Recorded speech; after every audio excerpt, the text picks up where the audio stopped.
It started with laughter, but not the kind that makes a room feel warm. It was sharp, pointed, and just a little too loud. Whoopi had just made a joke about Keanu's acting, and for a second, it felt like everyone else in the studio wasn't sure how to react. Some people chuckled nervously. Others went quiet.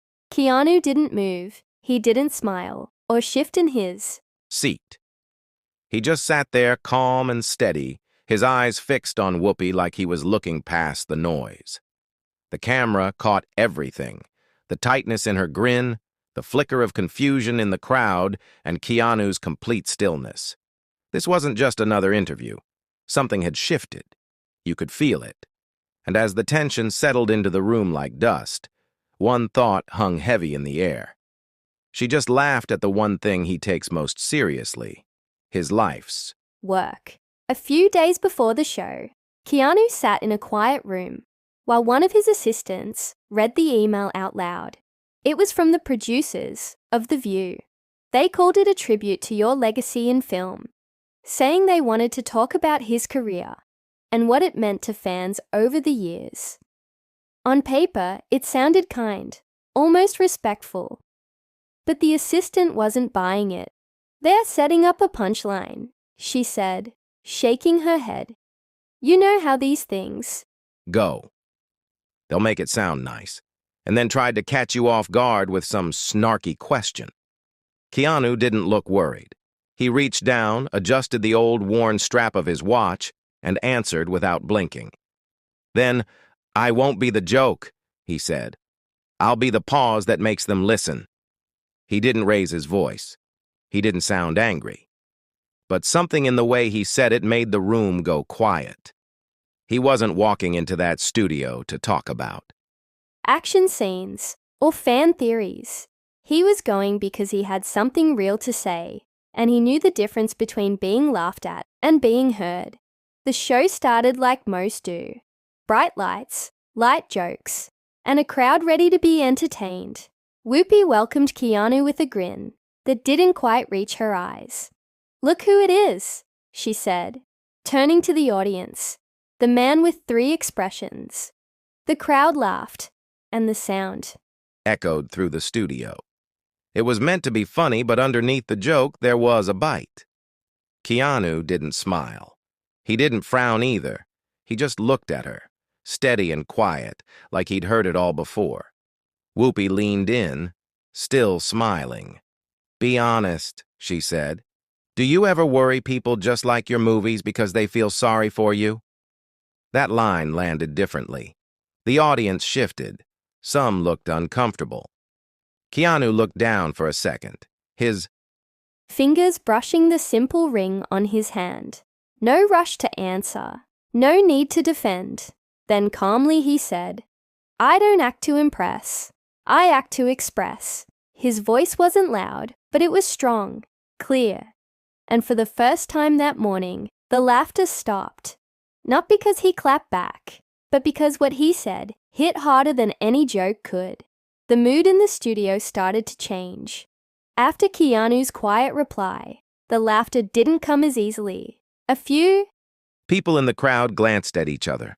One woman near the front leaned toward her friend and whispered, "That was low." You could feel the discomfort settle in the room. Whoopi noticed it too, and she tried to bring the energy back.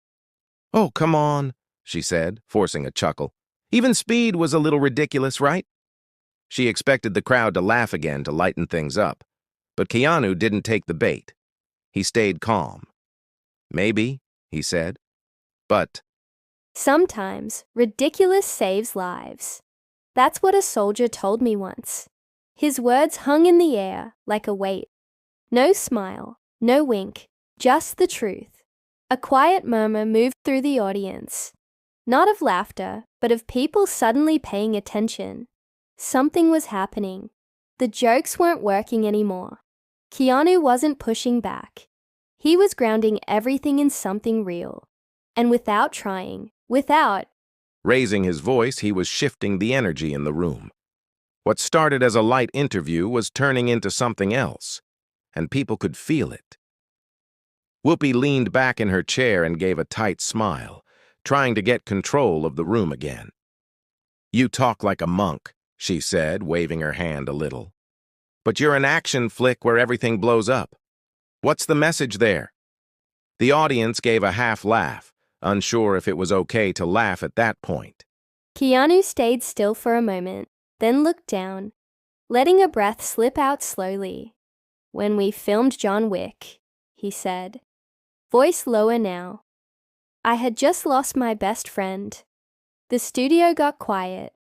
He reached into the inside pocket of his jacket and pulled out a small old photo. The edges were curled. You could tell he'd carried it for a long time. "Every punch I threw in that movie wasn't about action. It was about holding myself together. It wasn't acting. It was surviving."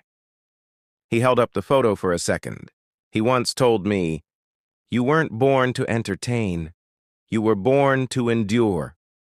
That was it. No speech. Just that. The room froze. One of the texts in the control room leaned toward another and whispered, "We're off script now." And it was true. Whatever this was, it wasn't a segment anymore. Keanu had turned the interview into something deeper.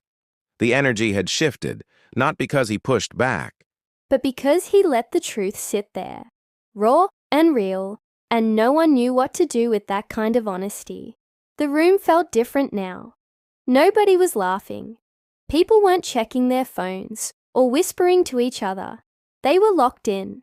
A woman sitting near the back wiped the corner of her eye with her sleeve. A few heads in the crowd began to nod slowly, almost like they were agreeing with something they hadn't heard out loud before. One of the co-hosts shifted in her seat, clearly uneasy. This wasn't the kind of segment they were used to. The mood had moved way past light jokes and funny clips. Keanu looked out toward the audience and spoke softly, almost like he was thinking out loud. Sometimes people laugh because they're afraid of feeling. The words weren't dramatic, just honest. That's what made them hit harder. Whoopi, now quieter than before, looked at him a little longer. "You're serious about all this, huh?" she asked, though there was no punchline behind it this time. Keanu didn't break eye contact. "Only because pain never gave me a script," he said. "I had to write my own. There was no comeback to that, just silence. The kind that doesn't make you uncomfortable, but makes you finally stop and listen."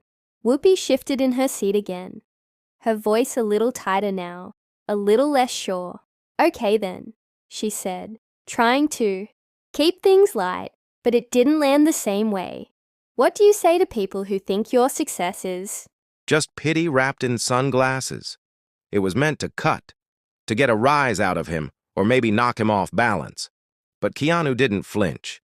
He leaned forward slightly, eyes steady, and said in a low, calm voice, "If pity can build a 30-year career, maybe we're underestimating compassion."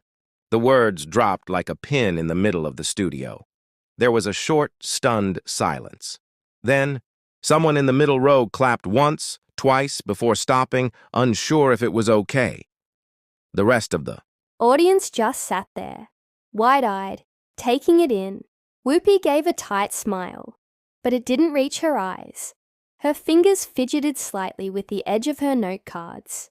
In the control room, a producer leaned toward another and said under their breath, "We're losing the rhythm, but gaining something else." That something else was quiet, but heavy. The kind of silence that doesn't just fill a room, it changes it. Keanu wasn't defending himself. He wasn't trying to win. He just told the truth, and the truth landed harder than any argument ever could. Toward the back of the studio, a young man stood up slowly. He looked nervous but steady, his voice a little shaky as he spoke. "Your films got me through depression," he said. "I never cared if you smiled or not." The room went completely still again. No laughter, no movement, just silence that felt like it was listening. Keanu looked over at him and gave a small nod. "Then I did my job," he said, soft but clear. The young man sat back down, and something in the air shifted again, deeper this time. Whoopi looked at Keanu, her voice lower now, more real. "You're not what I expected," she said. There was no sarcasm left in it. Keanu didn't hesitate. "Neither is pain," he replied. "But here we are." One of the co-hosts leaned toward another and whispered just loud enough for a nearby mic to catch. "This isn't an interview anymore. This is something else." And it was. The show had stopped being about ratings or sound bites. It had turned into something raw and honest. A real moment in a space not known for real moments, the kind you don't plan but can't ignore. Whoopi's face softens, her voice quieter now, almost a whisper. "I laughed at you before I listened." "Maybe I do that too often," she admits, the weight of her words hanging in the air. The room is still, and for a moment it feels like time slows down. Keanu, calm as ever, meets her gaze and replies, "You're not alone." He stands up slowly, but there's no anger in his movement. It's more like he's there to finish what he came to say. He turns to face the camera, his voice steady, but filled with meaning. If someone watching this has ever been laughed at for trying, for failing, for caring, don't stop. As he speaks, a single slow clap starts in the back of the room. It's quiet at first, unsure, but it grows. Another clap joins in, then another, until the room is filled with a soft, steady rhythm of applause. It's not loud or overpowering, just genuine, a sign that something deeper has shifted in the hearts of those watching. Whoopi stands there, her eyes focused on Keanu, the realization settling in. She nods, understanding now what she didn't before. The audience feels it too. A shift from mockery to respect, from dismissal to acknowledgement. It's a quiet but powerful moment of redemption. Both for Whoopi and for everyone who's ever felt misunderstood. Keanu stands up, calmly walks towards the exit, and leaves the set without a glance back. There's no dramatic exit, no loud words, just quiet determination. As he walks, the camera lingers for a moment, capturing his silhouette against the studio lights. The narrator's voice comes in, soft but powerful. He didn't come to win. He came to write. Remind us that not everything worth saying needs to be shouted. The final image is Keanu walking into the distance, the light around him softening. On the screen, the words appear. If pity built this, maybe compassion is stronger than we think. The screen fades to black, leaving the audience with a lingering thought.